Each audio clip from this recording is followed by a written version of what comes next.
Claire, and thank you, Rosanna, for the introduction. It's really good to see so many people, and some people I know and other people I don't know, so a mixture of you, which is really good.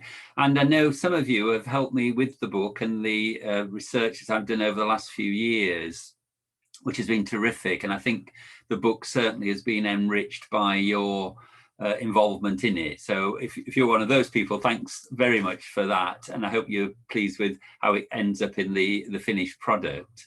I think the book is for a range of situations, as Claire mentioned. It's great for trainers.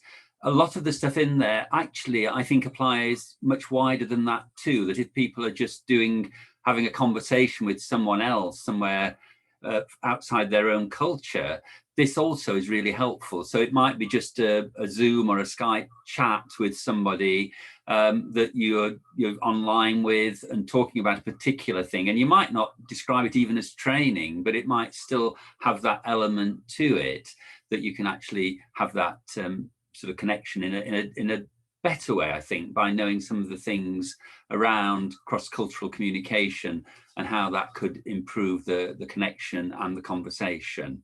So we'll look at a few of those later, and we'll also hopefully have a few questions around those areas. But I wanted first just to give you a flavour of what the book includes. And to do this, I'm going to share my screen with you and try and have a look at, let me just get that up on the screen. Here we are. That's it. Can everybody see the screen just to make sure? Yeah, that's good. Thank you. So thank you for coming today. And I'm going to tell you a little bit about what's in the book, and then we'll open it up to questions at that point. So the book itself has got a range of things in there for both face-to-face and online training. And a lot of the cross-cultural stuff applies to both of those. But of course, if you're online, it's perhaps more difficult to get some of those cross-cultural niceties included in the connection. Where if you're face-to-face with someone, it's not easy always, but it's more possible. And I think if you're arriving somewhere to do a cross-cultural training outside your own culture, you're probably in that culture. So before you actually start doing the training, you're actually there, and that's gives you a good idea of what to expect. Where online, it's just a quick, sharp change between 1 minute I'm at home on my own, the next minute I've got people on the screen that I'm working with. So that's a more tricky one to get right. So some of these challenges and responses are in the book, and just how do we deal with some of these really tricky questions, cross-cultural questions, and indeed training questions that are connected with that. So I put quite a bit of that in there. I've done a little bit about understanding other cultures, and I guess that you could describe this as where anthropology meets training. Those two things kind of come together in this way. And I want to just say a little bit more about one particular model I use and how that can be practically used in a moment or two. So we'll look at that in a bit more detail. And the book also goes through, it walks you through the various stages of assessing what the need is for training, designing and preparing training, delivering it, and then evaluating it. Those stages are gone through in quite a lot of detail, looking at how you do that in any situation that you're training or connecting with people in, but also looking at some of those cross-cultural things that are really important. So if people are asking questions, how do we handle that? Is there any particular cross-cultural things around that? And we've got some nice do's and don'ts checklists in the book that will help with a lot of those areas and examples of how it might work in practice. And then, as Claire said, we've got the online cross-cultural training chapter, and there's a lot of other things in there around online training as well as face-to-face training. So as we're all gaining knowledge about this in all sorts of ways, and how we use Zoom and other platforms, there's some areas in there that are saying, well, you know, how do we do the practical things, like the technology? How do we make sure that we've got to grips with the technology? And also some of the more training related things, and how do you put variety into a course with your different methodologies if you're doing it online rather than face to face? And how do you do energizing games if you want to, if things are getting a bit hard, and you can kind of do a lot of that online as well. So the book sort of gives ideas around that. And then what I've done in the book is tried to find some real examples of countries that we can use for, there's 10 of them, for training approaches. So I go into a lot of detail about those particular countries, asking questions and the same topics in each of them. And it may be that you go to one of these countries to do training or train with somebody at home from one of those countries' backgrounds, and that will be helpful, particularly in those cases. But in any case, wherever you are, whatever culture you're working with, these are the kind of approaches and questions you need to know answers for before you start. Ideally, that's really helpful. There's a pile of frequently asked questions in the book. We have a whole section on that, which goes through things like group work, online training, participatory training, which is this idea of interactive training, which is really important when you're working cross-culturally, giving people hands-on experience. There's lots about that, and how we do questions and answers, and how we gather feedback as well. And then finally, there's a toolkits for beginnings, middles, and endings, I've called them here. So introductory exercise when you start doing training, or start a meeting, in fact, they would equally be good for that. Energizers, things to get people moving around, perhaps. If you're in the middle of the afternoon and people are tired, what do you do and how do you do that online compared with face-to-face? Both of those are in there. And how can you make some of the endings of a course or a training event participatory? So those things are all in there. So that's a kind of range of the content. I wanted to look at two of these. And the first one is this one, understanding other cultures. And what I've done in the book is to have a look at two anthropological methods which give us an idea of how we can get into and assess what we need to practically work out what we put into a connection with people or a training course. The first of these is more simplistic, but it's a really helpful one, I find, in understanding what's going on when we're working with other cultures. And this one's based on the ideas of somebody called Edward T. Hall, who wrote some years ago, but his ideas have been developed a lot over the years by various writers and academics. And I wanted to try and say, well, what does that all practically mean when we're faced with working with other people from other cultures? So he divided the world into two groups, high context cultures and low context cultures. Which is pretty broad, to say the least. Just saying, well, there's only two groups in the world, how can you justify that? I think it is justified. And I think the thing to say is we're all a mixture. We've all got some high and low context culture parts in us, but some cultures go more towards the high context cultures and some towards the low context cultures. And I have a questionnaire in the book that gives you an idea of, by answering some questions, which one you probably fall into. But you might like to think about that for yourself. As I just say, there's just three things here that we can actually identify.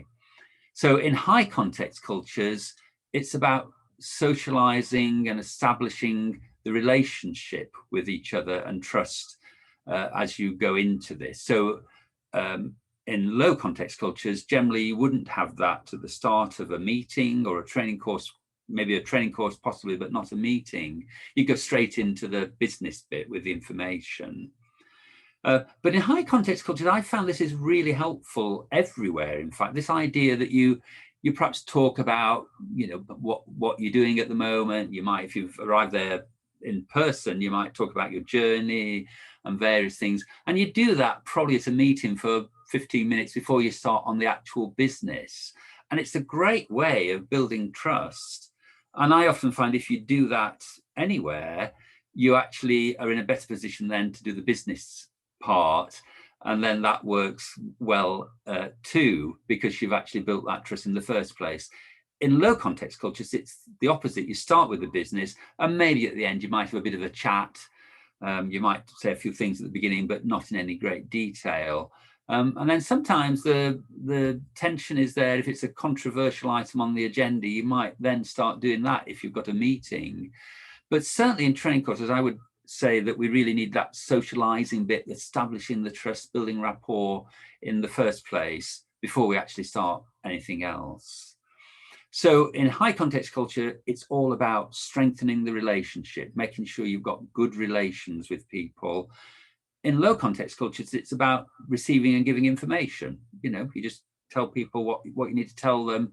You don't worry too much about the relationship. Hope you worry a bit about it, but not to the same extent. So we sometimes use, and I explain this in the book a bit more fully, these terms saving face and losing face. And this means saving face, you avoid anybody ever feeling embarrassed by something you say to them. If they ask you a question, you don't just say, well, I've answered that already, or that's not a very good question, or imply that in your tone. Instead, you always honor what people have said, even if you've already said it several times before. You never make them feel bad. And I think in any culture, that's a really good thing to do. But I think if you're in a high context culture, it's not only good to do, it's essential. And that's often a really nice part about high context cultures that you get if you're working or delivering training in that or with people from that culture. And then finally, this one is very interesting, I find. In high context cultures, people often say yes or nothing at all, as a polite way of saying no. Now, this can be very confusing, of course. So if I sort of said to somebody on a course, okay, we've been through that now. Did it all make sense? People will always say yes in high context culture, very rarely say no, or just nod their head or something and just not say anything. And what their theory would be was, if I say no to you, I don't understand what you've just told me, that's very damaging to you. You've told me, I'm saying you're not a very good trainer if I say no, because you've not explained that very well. So they would always want to be polite and say yes. So I wouldn't, if I was the trainer, I wouldn't lose face, where that's really important. In low context cultures, it's not quite like that. It's more saying yes or no, regardless. If somebody asks you a question, do you understand this? You might be quite happy to say, well, no, I don't, could you repeat it or whatever.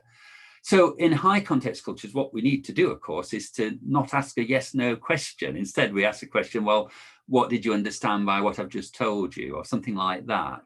So those kind of questions, which are more open questions than the closed yes or no questions. Okay, I'm going to stop there and just do one more thing on this one about the individual countries. You can see them listed down on the right-hand side there, and these countries are ones I've been to and done training in for the most part, and picked up quite a lot along the way. But also as part of the research, I talked to people in all these countries in quite a lot of detail, just to find what was appropriate culturally for them. What were the tips that you needed? So some of these practical things I put in the book about how do you greet people? How do you greet participants in a course? How do you remember names? This can be a bit of a nightmare for people from another culture, wherever you are. Which of the names do I call you by? I know my name sometimes gets confused and people just write to me, Dear Cammack. Well, in my culture, that would seem quite rude. But in their culture, it's perfectly normal. So, that's fine. We just do that. Or Mr. John is another one that I get quite often. People will be very respectful and say, Mr. John. And that would be a good way of doing it. But for each of these countries, and indeed for every country, there's rules about this. You can remember that in certain countries, it's the known by name. The name that you call people is first, and the family name is second. In other countries, it's quite the opposite. It's the family name first. And in some countries, you have a family name and of your father or sometimes your mother as part of your name, and possibly your grandparents as well, their name. Grandfather, grandmother might be your name. And then you have your own distinctive name. So these are things that we, would find really useful to know before we go to a particular area. And some of the conversational topics, I mean, you will know often what works, what doesn't work, but in certain cultures, it's good to ask particular things about people's experience, not to perhaps talk about religion and politics, which is probably a good plan everywhere, but until you know somebody well, and then that's absolutely fine. But just sort of talking to people, there's some guides in these countries, and a lot of those are more generalized as well, that you can say, well, yeah, there are rules about this. And then in the training, how do you build rapport? What do you do to try and get good relationships with people? High context cultures, this is really, really important to do that. In every culture, I think it's important too. How do you dress as a trainer? What's appropriate in Jordan compared with Cambodia? Is it different in India? These things are good ones to think about. And issues around gender and equality. If I'm organizing a training game, how important is it that individuals don't have to touch each other? In some countries, it's absolutely vital. In other countries, it's fine. We don't mind too much in other countries, but in some countries we say, no, that really wouldn't go down well. I don't do that. I'm very careful. So some of those ideas and a load of other things as well, I've put in there about each of those countries, including some tips of what you might do in those particular situations. Okay, I'm going to stop there, and we're going to start on the questions, so we've got time for that. So I hand back to you, Rosanna, at that point. Yeah, thank you so much, John. Yeah, now we're just going to open for questions and discussion. So we have a few prepared questions, and then please do type in the chat box, make sure it's visible to everyone so we can see the running order. But just say, I have a question, or I have something, or whatever you'd like to say in there, and then we'll work our way through. So if you don't mind, John, I'm going to hog the limelight and ask the first one. I'd like to ask, what were your reasons behind writing the book? Yeah, I think two really. One Claire mentioned actually about the fact that there's not much around in the market of books around specifically cross-cultural training. There's quite a lot about, well, there's loads of stuff about cross-cultural communication, that's there certainly, and I've drawn on a lot of that expertise. And there's books about training, but usually those books maybe ignore cross-cultural training altogether, or maybe just have a part of a chapter about it. So it's not been dealt with often, certainly, I can't say never, but often in a great deep amount of detail as I've done in this book. So I think that was something I was aware of. And because I've traveled a lot and worked in lots of countries, I've got sort of broader experience perhaps. So that's been really useful for my knowledge and that I can put into it. But also I was aware that over time, the first books I started writing were very much technical books around financial management and how that works in organizations. And I train in that area. But as I trained in that area, I was aware there was another block. So if people learn all those skills, there's still a block in organizations between people who say, okay, well, I understand these now, but I'm working with my finance department who don't seem to understand what I'm saying, or they don't know why I'm doing this. I go to quite a lot of organizations to do consultancy work, and quite often I find the program people in those organizations, the non-financial people, are saying, well, the financial people tell me this stuff, but I don't really understand what they're saying. They're talking in technical terms. I don't understand it. And then I talk to the finance people and they say to me, well, we tell them what to do, but they just don't do it, and there's obviously a mismatch there. And so the book I wrote sort of in 2012-ish about communicating between finance and non-financial people was a step on the way. And then I realized actually that this cross-cultural communication is actually bigger than that even, that when we're training people effectively, we need to do that with a lens of cross-cultural in the mix there. So if we're going to be effective when we're talking with people from another culture or training people from another culture, it's a good way of then sort of saying, yeah, we can be more effective, that can be more use. So that's the broad background of that. Yeah, it's almost like the foundation to everything else, isn't it? Yes, I think so. Okay, I'm just going to go to a question we had in originally from Anne. Is Anne there? I am, yes, can you hear me? Lovely. Yes. Yeah, we can. Yes, I was interested in what you said about training online and wondering what you see as the future of international training. I mean, is it all going to be done online, or will it be going back to travelling to different countries to run physical training sessions? Yeah, I think, I mean, I don't know, I've not got a crystal ball, but my feeling is that actually things have changed already and will continue to change. I think we will go back to some face-to-face training. I mean, you know, there's nothing quite like that. And I think in training, what I find in training courses, and I'm sure other people who train do too, you know, probably half of the stuff is around the actual course content, but the other half of the stuff is people talking together, the group talking together, and the trainer talking with them. Those conversations you have when you're having a coffee break, you know, those are really valuable conversations, which are just as important as the course. And those are very difficult to replicate online. But I think online is here to stay, and and in a way, most trainers now have developed their online materials, so they're not going to want to just not use that. And once it's been developed, it's actually a lot less costly for organizations. That's certainly one consideration. You don't bring people to maybe into a central place, a hotel or a training room from all over, and pay airfares and accommodation costs. It's much less costly to do it online. And I think also we, you know, as the years go by, we're getting closer and closer to points in our history where climate change is going to become an absolutely essential thing to consider every time. So jumping on a plane to go somewhere is probably not good practice. So I think, you know, we're very aware of that. And if there's an alternative, which there now is, we will use that much more. So I would suspect that that's going to happen again and again.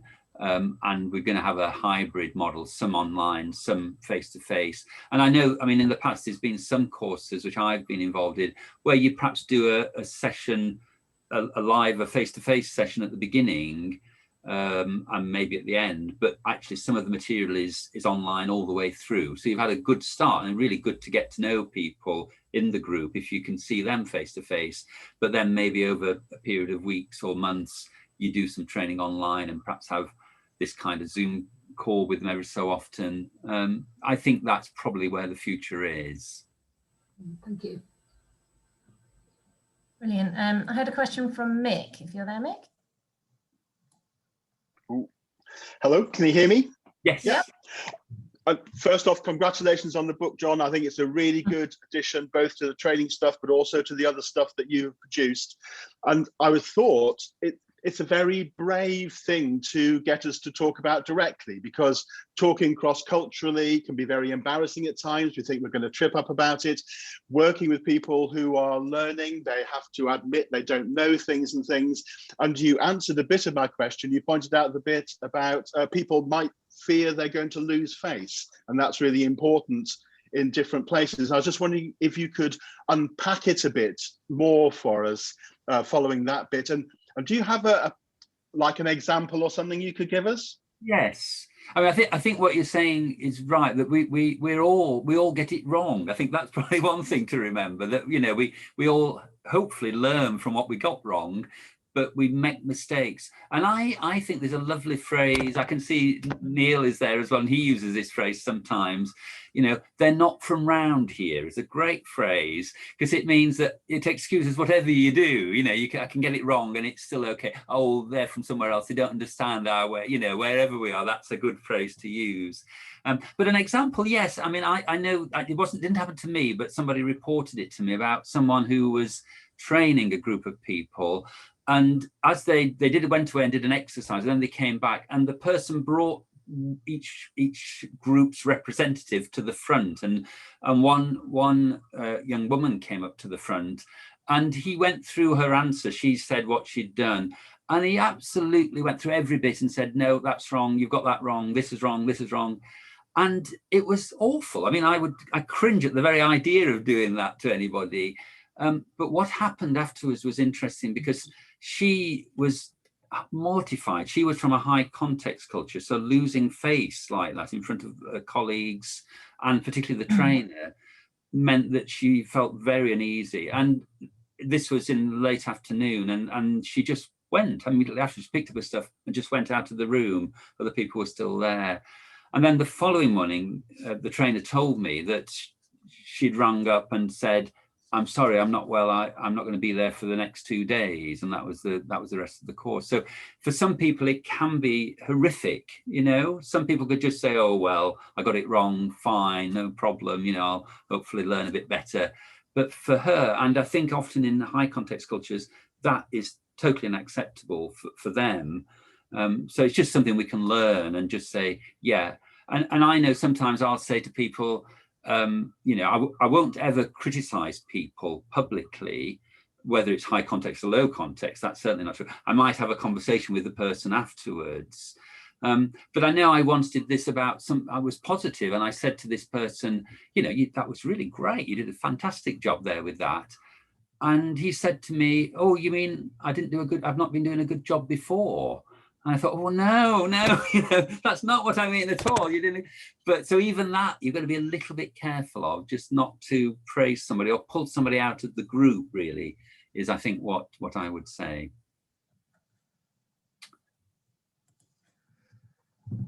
Okay, next one is from Rosemary. Hi, John. Hi, Rosemary. Hi. You'll remember some years ago at your instigation, I went to do some work in Pakistan and did a review at the end of the first day, because I'd not worked in that particular culture before. And one of the things said was, "Well, it's going okay," they said, "but you're not as much fun as John." And so I asked them about what sorts of things you did. I notice on your book there's a ball and a horn, which is probably a clue. So perhaps you'd like to share some of the things that you do that make things fun. It did work out all right in Pakistan after. I just lightened up a bit because I was being too formal. Pakistan's a wonderful place to do training, I think, because people are so relaxed and you can do all sorts of things. It's absolutely fantastic place to do training. But yeah, I mean, I think the fun is, I think, really important. I mean, there's a lovely, I can remember it, a quote from a Danish, I think he's a musician and a comedian, Victor Borge. I don't know, some of you might remember him from way back. And he had this phrase, "Laughter is the shortest distance between people." And I think that's a lovely, lovely phrase, particularly if you're training, but anyway, I think that's certainly true. If you can get people laughing, then the connection is much deeper. So what I do, I've got my horn here, actually, which I'll show you. That's my horn, which I use quite a lot. And you only have to press it and people start chuckling, you know, it's fantastic. So I've got in the book an example of what I call the horn game, where you get people talking to each other in twos, and then every few minutes you blow the horn, and then you actually change them around so they start talking to somebody else. So it's a great way of mixing people up, but it also makes people feel relaxed. And I know when I take my horn anywhere, I don't expect to bring it back, because somebody in the group is bound to say, "Oh, where did you get that from?" And I said, "Well, I brought it with me." "Oh, I'd love one like that," you know. And so I have to be very careful who I choose to have the horn. Usually it's the host organisation or something like that. And I know I get these from a bicycle shop. They're not terribly expensive, so it's a really good, nice thing to be able to leave behind if I'm travelling anywhere. Having fun, really important. And there's quite a lot of things in the book that give you an idea of games that you can play, learning games that you can play that kind of have a lot of fun. But I find also with the horn, what you find is that people want to play with it during the game. So just every so, and if people are coming back from sessions and you've got a time when you want them back and they don't arrive back, which is a common thing for us trainers to have to cope with, I get somebody in the group to blow the horn as a signal for them to come back. And some people take it very seriously and then start going around and bringing people back into the room. I don't have to worry about that then. So the horn is a real help in that sort of way. Thank you. I think there's a question from Gopal as well, which I saw, which follows on from that. Yeah, I think he's popped it in the chat as well, haven't you, Gopal? Yeah, Would you like to ask it? Yeah. Hi, John. Thanks. I think I want to take you 35 years back. Oh, Our first training together in Chennai. Nice by the beach. I think we did more fun there. And anyway, I just wanted to say you passed your test of cross-cultural training that time, because 35 years ago you came to a country with training many people who we didn't know, and I think you really qualified as a good trainer there. So but my question, John, was to say the whole concept of participation is very relative. So in terms of your lens, and how can you give us an example of a participatory training which led by you? I think it'd be good to hear. thank you. Yeah, I think the one that comes to mind that I know when I first started training, I would do a summary at the end of a session to say, well, these are the things we've learned. And often I'd talk it through, and I'd perhaps have something on the flip chart with the main titles on, or something like that, and just talk it through with people. And what I do now when I'm doing training is much more participatory. So rather than them just looking at the flip chart, and probably if it's the end of the day or the afternoon, people feeling a bit sleepy, they're not really listening, and maybe they're trying to hear me speak in their second language or even third language sometimes. So it's hard work. What I do now is a much more participatory approach. Is I give them, well, I call them sticky notes or post-it notes. They're sometimes known as those things you peel off that have got a sticky bit on the back. I give them a pile of those, and I say to them, well, come on, what have we looked at? Which of those things are most important? So I may have gone through a whole range of different ideas, and I get them to choose the best 3 or the best 5 and write each one on a separate sticky note. And then I get them to put them on the wall, and then we've got them all gathered. So there's about 10, 15 people there. There'll be 100 or so sticky notes to look at. They put them on the wall, and then I get them in a group to stand up and move around, and I get a few people to move one of the notes, if it's the same as another one, into kind of grouping them so that all the bits that are the same sort of question or the same sort of topic are together. And they do that. That takes a few minutes to do that, and people are sort of shouting out, well, that one there needs moving.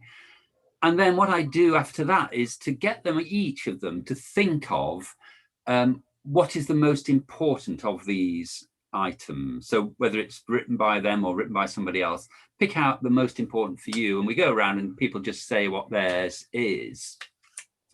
And then, I said, well, that's something that you can take back with you to your organization. And it works a treat, because you find that not only have they had to think about all that material again, they've moved around, which is always great in a training course because you sat quite a lot. And they've got a bit of an action plan for themselves. So they've got a commitment because they've named this. They go back and think, oh yeah, that's the one that I need to start off with. So they go back to their organization and then they use that. And if people are working in a second or third language, seeing the words is much more important. So you can see the words and you can hear them.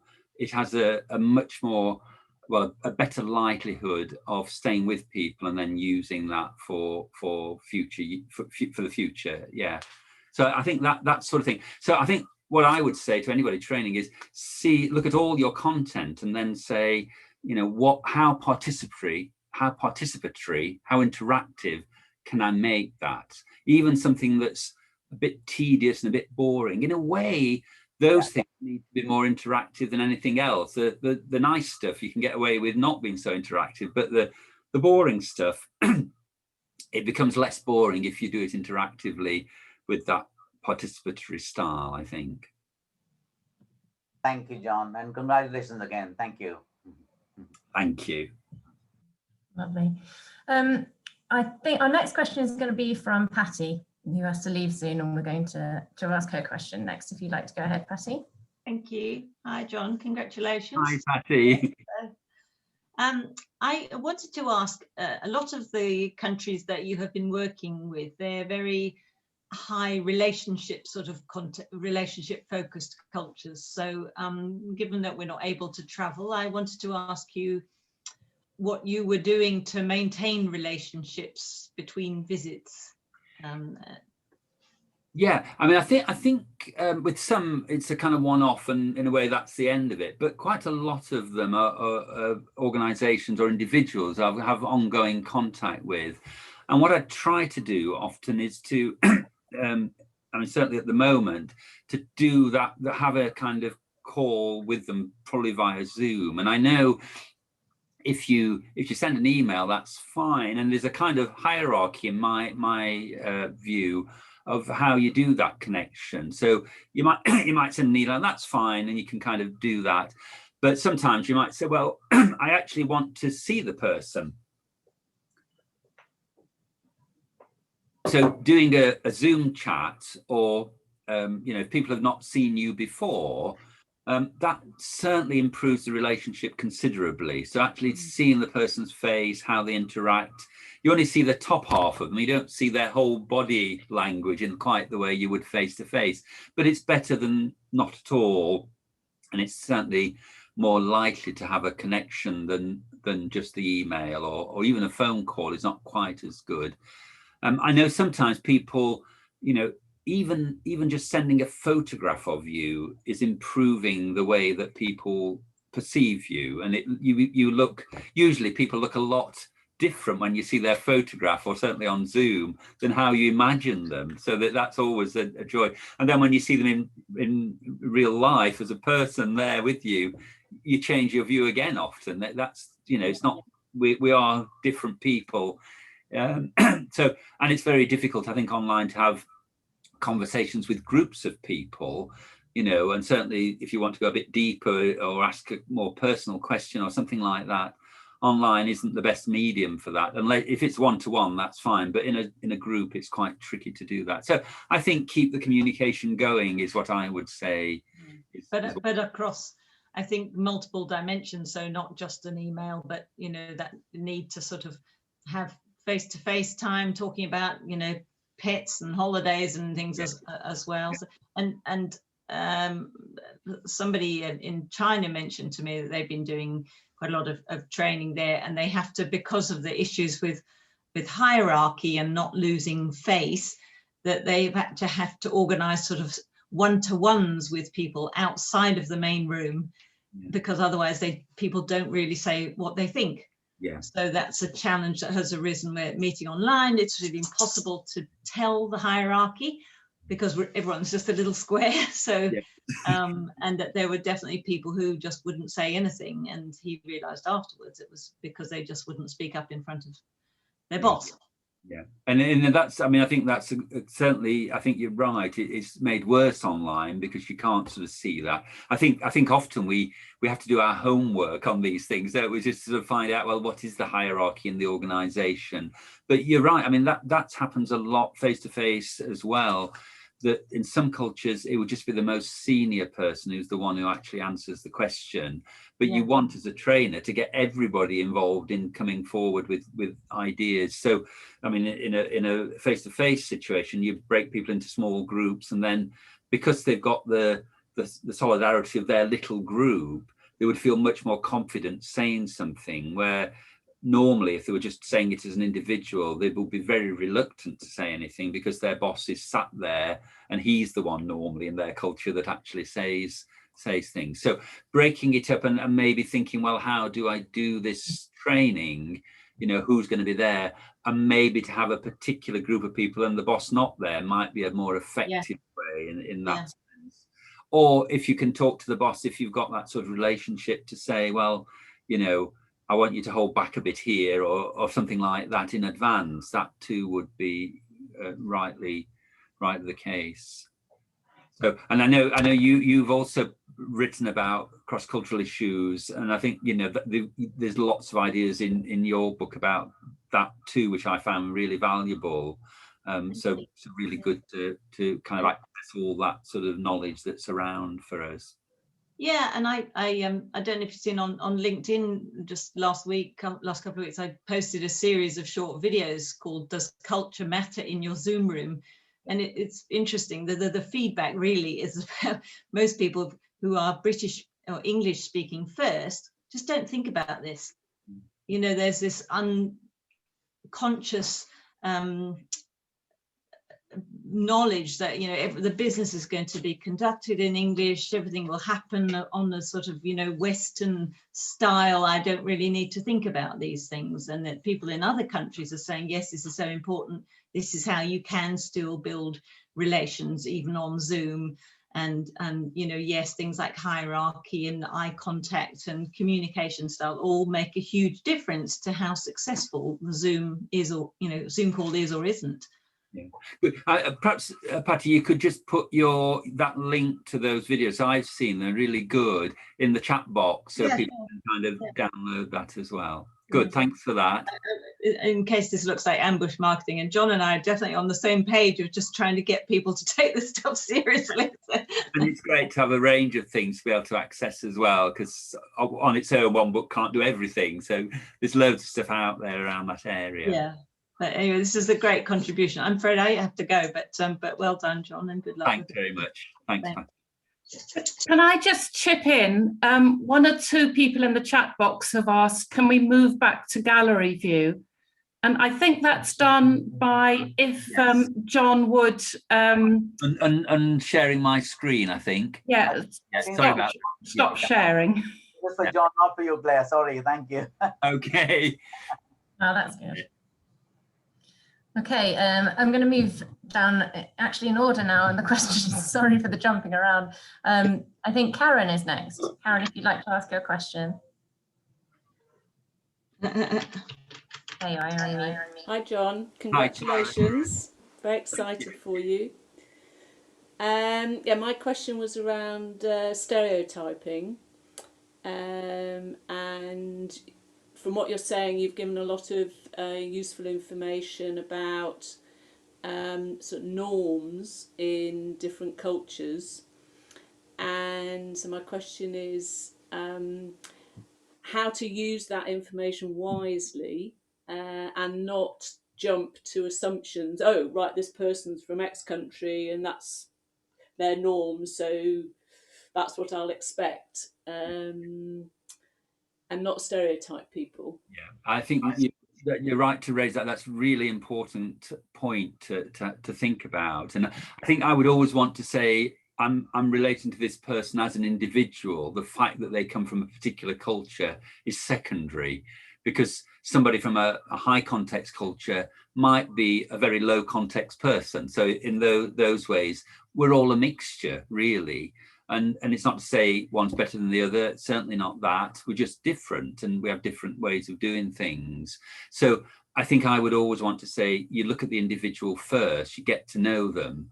And this cultural context is a kind of supporting that. So you kind of use it, and I use it really to interpret what's going on. So it doesn't necessarily immediately change everything I do. And I don't need to know it before I talk to somebody from another culture.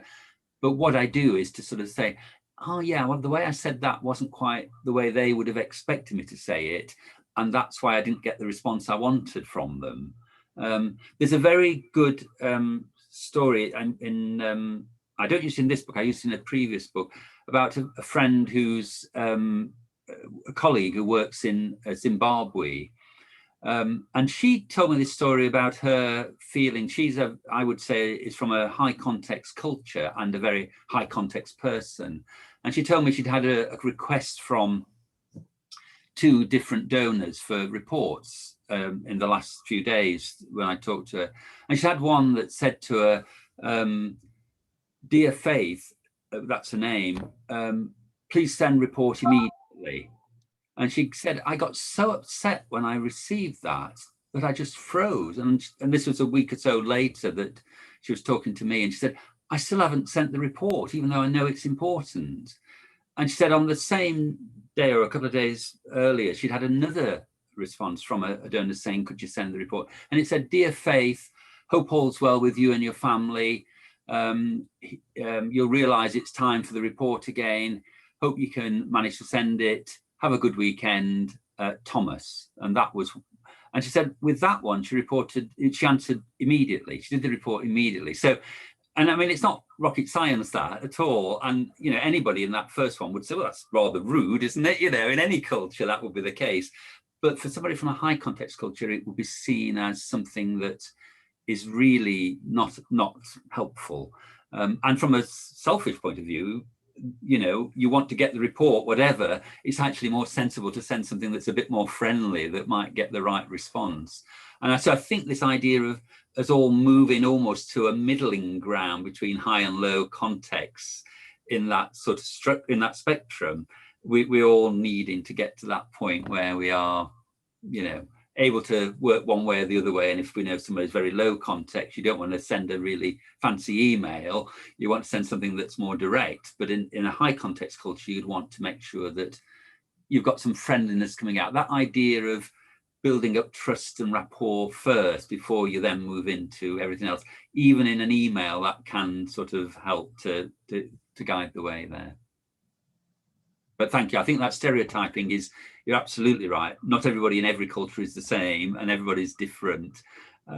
So we might go to places where I think often there's a professional culture as well. So not only is it a national culture, people in different professions work differently. So I think people who work in computers are often very low context, whatever their national background, and people who work in, you know, I don't know, programmatic work in NGOs and charities, they're probably likely to be more high context, even if they're in a low context culture. So it's an interesting mix and how we do that. So thank you.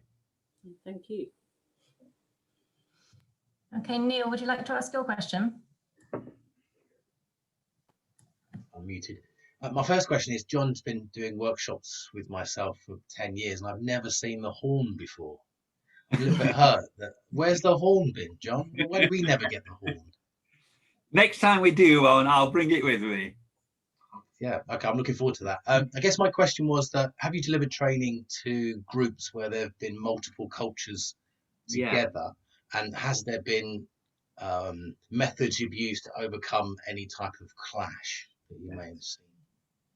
Yeah, it's tricky because we assume, you know, if I travel to Bangkok in Thailand, I'm likely to be doing a course that is from 6 or 7 different countries round about who gather in Bangkok. There may be nobody from Thailand there, but actually the group is gathered together there because it's a good central place to gather, as Nairobi would be in Africa. So I think you've got to be careful. And I think I would say we'd like to have low and high context cultures mixing, people from those cultures.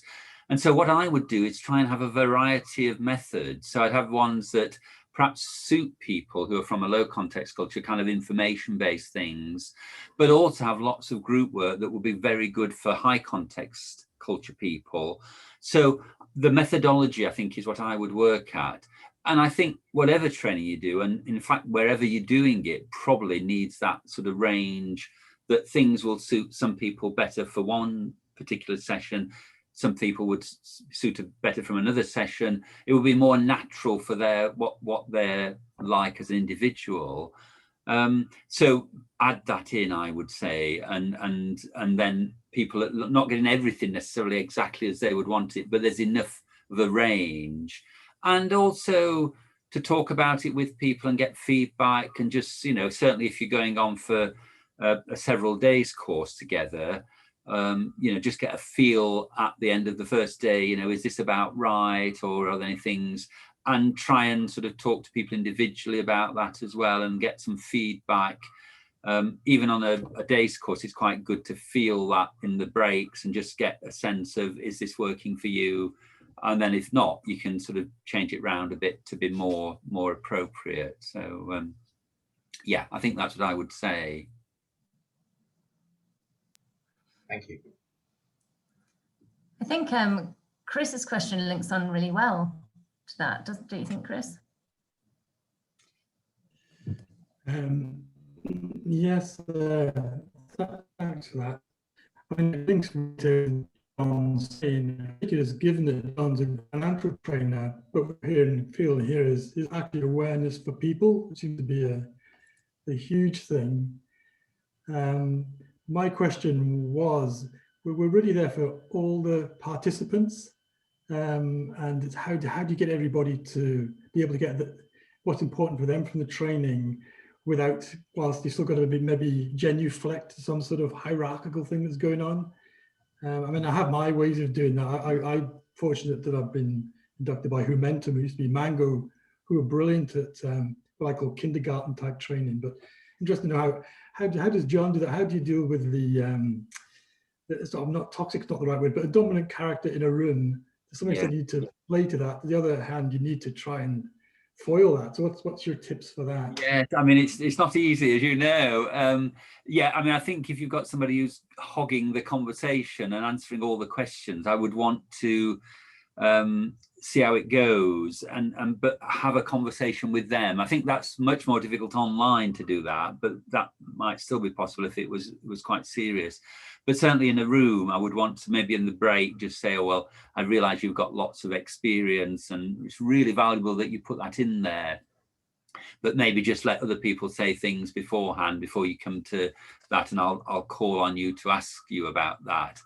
So I think broadening that out, and also I know people sometimes complain on courses if they stay in the same group of people to do a small group work with a group of people, and they stay all the way through the course with that same group. And then if you've got somebody who's really dominant in that changes the experience of the individual. So I would want to say that we move people around in groups. I mean, just for freshness, and it's easier if you've got new group of people and you get to know other people as well. So not put in one group with somebody who's a dominant character in the same group all the time, but to spread it round. So it's, you know, and if they've got experience, that's great. But at the same time, it needs to be a bit more even. And I think it's not easy for a trainer to do that. But I think talking to them and being reasonable with them and acknowledging their experience is probably a good way forward.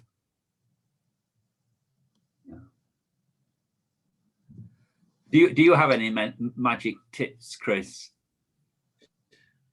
You seem to have all the tips, actually. I mean, I recognize a lot from what I'm hearing and what I've tried to do as well. But, I guess for me, I try and be self-effacing as well, which I think I sense that you probably do as well, so that you're not the sort of sage on the stage, you're the guide on the side. So immediately try and I always say, you're going to learn as much from each other as you're going to learn from me, and then we kind of start from there. And I think always, it's funny, I guess once you come. No, go ahead. As once you're comfortable with your own material, then I guess you can give almost 80% of yourself to the energy in the room and the participation in the room. I think if you can facilitate the group, that's really where the magic happens, and people just think, wow, you were brilliant. All you did was allow them to kind of play off each other. So, yeah. It is interesting, the perception of the trainer, if you allow people to work together and do that, is far greater than if you were there saying everything. So it's a very interesting dynamic, that. And I think you're right that the idea of you're not the expert, often the people in the training group are the experts. You're just allowing that to come out, and you have some inputs that you know that they don't know, and you can put those in. But sharing between the group is really key. And if you can get that working, and particularly if you're cross-culturally training, a lot of people would know a lot more about the cultural context of what they're working in. And you may not know that, but you can still help with some technical stuff. And I think that's something that we can offer as an outsider. But at the same time, I would distinguish between a trainer and a facilitator. And I think often the facilitator allows that to happen. So there was there's a good quote, I think it's Albert Einstein who quoted this phrase, I never teach my pupils, my students, anything. I just create conditions in which they can learn. And I think that's what I would say is what we need to do as trainers. We create those conditions and people actually learn from all of what we allow them to do. Thank you. Okay, I think Lou had a question next. Hi there. Thanks very much. Hi. So I already bought the book and I found it really useful so far, but I was really interested in the fact that you included the online training section, because I mean, prior to all of this happening, you know, where we find ourselves now, it wasn't really happening that much because the preference for participatory training was very much face-to-face. So I was wondering how much that section kind of evolved, considering, you know, the fact that we're doing everything online right now. Was there a lot more learning that went into it?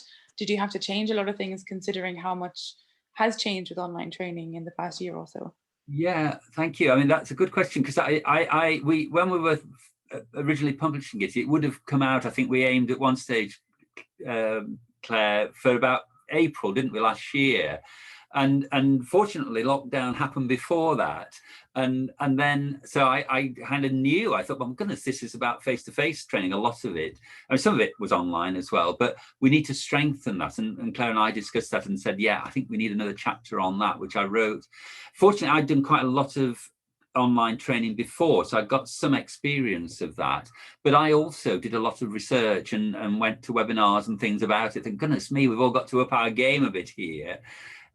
So it was a kind of combination of those things that I did, and some of the things that we put in the book that were probably more applicable to face-to-face, I changed those. So make sure that ones that are more applicable, that are equally applicable to face-to-face and online, are in there now, which wouldn't have been, if the book had come out in March, would have missed all that opportunity.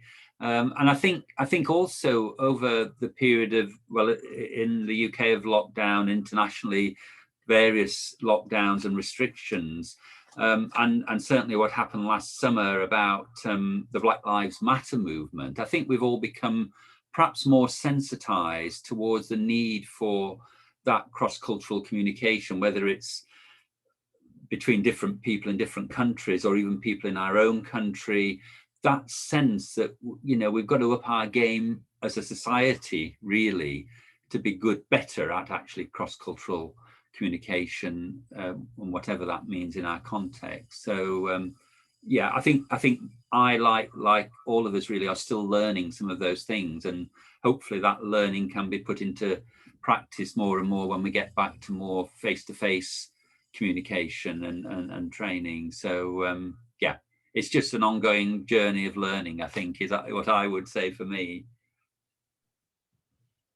Jenny, you had a follow-on comment to that, didn't you, I think? Yeah, thanks, Rosanna. John, I was just wondering how, and I know this is an evolving picture, but as you deliver cross-cultural training in an online context, what techniques you use to monitor and assess how people are engaging, because a lot of that, I imagine, comes along with being in a room physically and monitoring body language and so on. Well, you're absolutely right. I mean, I think when you arrive, usually if I'm doing a training course, say in Bangladesh, I would arrive the day before, and from that day onwards, for a day before I start the training course, I would be surrounded by that culture. You know, it wouldn't be easy to adjust, but at least I would be getting into the swing of it. Now I have this, you know, the Zoom call, and 1 minute I'm here on my own, in my own culture, suddenly I've got people from other cultures joining me. And, you know, it's really tricky to adjust to that. So the techniques I use, I mean, sometimes what I'll say is, you know, I mean, using something like chat, you could say, well, you know, describe to me something about your culture as an introduction to individuals. So give me 3 words that, you know, represent your culture. That would be a good way to ask people. And people would come up with things like, you know, friendly or tolerant perhaps, or you know, I don't know what they might say, but there'd be lots of things there. Another technique I sometimes use is to say to people beforehand, bring an object with you that represents something of your culture. And, you know, various objects arrive, and then in the introduction people say, oh, and I brought this because this is so important in our culture, and it starts thinking around, yes, so it reminds us all, and reminds me if I'm training, actually, you're from a different part of the world, I need to keep that in mind So an object is quite a nice thing, I think, to ask people to bring. And in some ways, it then says to them, we value your culture, you know, and that's really important. And recognise that the way you're working is quite different to the way I would work.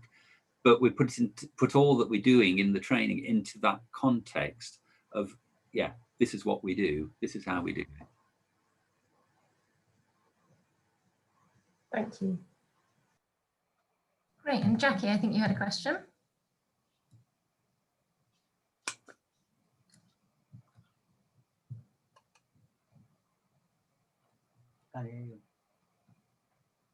Is that better?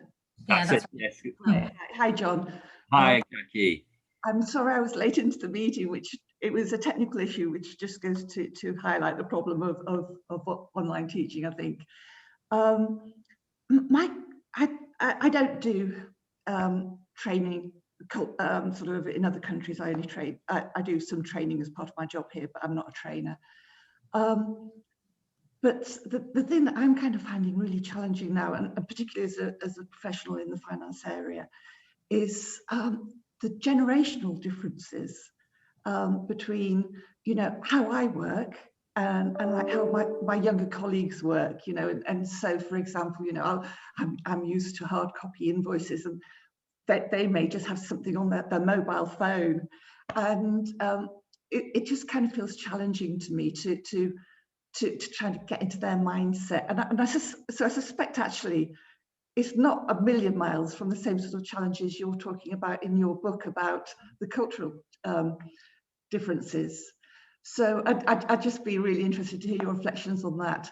Yeah. And then also I just wanted to ask you a sort of a very personal question, which is what is, if you feel you can share it with us, what is kind of like culturally the worst mistake you've ever made personally, that you wake up at night and you still sweat about later? Thank you. Yeah, I'll think about that. The first, let me answer the first one, because that's a bit easier to answer that one. I think it's cultural. So I would say there's a different culture between different generations. So if you're at a certain point in life and you're working with younger people, I think that's equally cultural, and you've got to get into that culture. And I don't know quite what the equivalent would be of say, bringing an object that represents who you are. There might be some things you could do in that sort of way, but certainly, I suppose just recognizing it is part of it, and just say, well, yeah, what we're talking about is working across those boundaries. So finding a way of accessing in that sense, and perhaps thinking it through in terms with the group, and just say, you know, what is life like for you now? You know, what are the things that you realized were different in the past to where they are now? Something of getting that out in the room, I think, would be very helpful, and just talking it through with the group. I think most of the things that you struggle with, I find in training, it's best to sort of talk to the group about them, you know, not if they're individual sort of issues. I mean, that probably needs talking with the individual about that, but yeah, that would be, I think, a way of addressing it, but recognizing it's not easy, as any cross-cultural stuff is not straightforward. You need to immerse yourself. I don't know what the immersing in the culture would be for younger people, whether it would be, well, you can imagine what it could be, but you know, doing something or talking to younger people, and you know, if you've got family or friends who are younger, just try and pick up from them some of the things that they're saying. The phones are a big thing, I think, in any training, you know, and certainly in some cultures, I think, so younger culture probably more than older culture, you would say it's okay to use my phone. I can text people while I'm doing this in the room. Where I think my older cultural self would say, you know, that's not on, you can't do that. But I recognise too that I'm perhaps out of touch with that, so I need to be a bit more, you know, lenient perhaps with them, or perhaps just suggest it for everybody, not to be kind of pushing, you know, that those sort of things I think are tricky. And the second one, well, what is the worst one? I think I've made loads of assumptions. That's probably my worst crime in a way about people. And I think one of the things I've learned, and I try not to do now, is say that thing that people sometimes say when they're somewhere else is, yeah, this is what happened in you know, not even say it's your country, but say this particular situation occurred, yeah, and I know this, and tell them the story about it, and tell them what the outcome was, only for, and say, well, this, you know, this might work, only for them to come back to say to me, oh, well, that might work where you come from, it certainly wouldn't work here. And you think, oh no, and you know, it's a disaster. You think, oh goodness, why did I say that? I think that thing I still do occasionally, but I try to do it a whole lot less now because I'm aware of it. But certainly in the past, I've done that. And you think, yeah, actually, I need to learn from this and not assume that what their reality is the same as mine. I might have some experience to share, but I have to put it. So often now, instead of that, I would tend to put it with an example from somewhere that is in their country or their culture, or one of the cultures of a group, and try and use that. Fortunately, because I've traveled quite a lot, I've got quite a lot to draw on, so that's easier. Where if you've not traveled, or you know you're working with a different culture you've never had any contact with before, I think perhaps doing the homework before is probably the best tip there, to try and find out a little bit about their culture. Normally, in normal circumstances, I would say go and watch some films from that country, because that actually is a really fun way. Perhaps you read the subtitles and you kind of get a feel for what the culture is like, or go to a restaurant. I mean, we can't do any of that at the moment, but hopefully that will come back, and it's a good way of learning in that sort of way. Thank you. I'm slightly aware that we're short on time, but we had a lovely question from Gopal about music. So would you like to ask that? And then John, yes, I think I've been doing a lot of online training, and it's been really powerful when you have a cross-cultural group right from Mexico to Indonesia. The training is starting with just music at the start of the event and ends with the event and music, and which is sort of common to all. And I just wondered whether you have used music as a part of a way for people to get into the mood, and also to get in and also sort of calm down or cool down at the end of training. Yeah, I haven't used that very much, I have to say, but I do recognize it's when I've been on courses where other people have used it, I found it really helpful. I suppose it's thinking, well, what is appropriate? What is the appropriate amount of music, and what would you choose? So I've done less of that, but I could imagine, and I need to experiment more about that. I mean, now we've got the technology to do it. You can just take your iPod with you or whatever, and just sort of play it, and it's wonderful. And so I think it can. And some people use it, I know, to bring people back into the group. So if you've said we'll have a 15-minute break, 14 minutes, you start playing some music, and then that's a signal to come back into the room, and that's quite a powerful way of doing that. So I think I need to experiment more with that. I think what I've used also is using people to do exercises and things around music. So people in some cultures, singing would be really important. And sometimes if we're feeling a bit lacking in energy in the afternoon, I'll say to a group, well, can you lead us in a song, one of your songs from where you are? And some people love that, and just thrive. Well, it's just wonderful to see their expressions. It's just so wonderful to know that they're actually benefiting from that, something of their, and it's honoring their culture. I think that would be really important to do, and just saying, yeah, I like your culture, I like these things. And as an outsider, to say that is a very strong compliment. I mean, I don't have to pretend usually, because it is so fascinating. So I think if I was pretending, it might not work, but usually I don't need to pretend. It's just lovely having an opportunity to do that. And I know for those of you who are based in the UK or from the UK, I was once asked to do this, to produce some music or something from my culture. And what I did, along with a couple of other people from the UK, was was the only thing I could think of in the moment was the hokey cokey. Now, some of you will know what this means. If you're from the UK, you will. But it's a rather silly dance that is it's kind of a bit old-fashioned now as well. But people put their left arm in, their left arm out, shake it all about. There's a lovely little jingle that goes with that. And that's what I did. And I thought, and then somebody said to me at the end of it, I can see why the UK has problems at the moment if that's what you do. So, oh yes, maybe that wasn't such a good choice after all. But maybe I wouldn't use that again. But I think about something else that might be appropriate if I was asked. So yeah. Just to say, probably should use your piano more often than not. Maybe yes, maybe that would be a good way. Yes, have a recording. Thank you. I think that is all of the questions for now. Like I say, please message John if you'd like to continue the conversation either now or at some point, if that's all right with you, John. Yeah. And while I still have your attention, I just wanted to give you some information about the book and where you can find it, and a special offer that we have on. So I'm going to share my screen here. So I'm going to pop the link in the chat box as well, but we've offered attendees a 10% off the book, and if you use the code CAMMAC10 at the shopping basket, that will go through for you. And we're also offering the full set of 4 of John's books for $54.95, so all 4 that he's published with us, which is around, I think, 30% off the full price or so.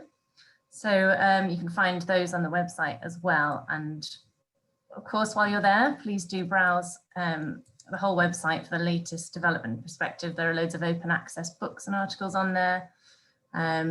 There are e-library packages for your organisation, and do sign up to our mailing list for news of events like this one and other offers. And I'll hand back to John now for to sort of say thank you.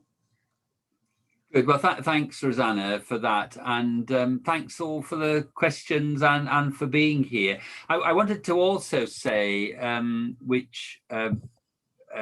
this is an opportunity to do it, how grateful I am to the wonderful Practical Action publishing team who got me to this point. Without them, I would have done nothing. So it's absolutely wonderful that they've been involved with this book and others.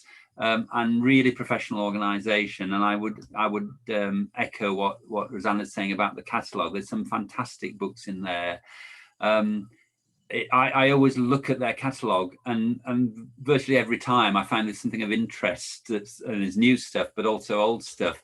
There's loads of things in there that are really, really helpful for increasing our effectiveness in international development. And just some interesting books to read in any case. So thanks to you folks for being there and for continuing to publish things. Really fantastic. Absolutely our pleasure. Thank you, John. So probably, we can finish formally now. If people need to go, that's certainly fine. If anybody wants to stay online and have a chat for a few minutes longer, please feel free to do that too. And just to wish you well and thank you for being here today. It's great to see such a lovely range of people here, and some people I know well, other people I don't know, and really good to have a range of different cultures represented. So yeah, thank you.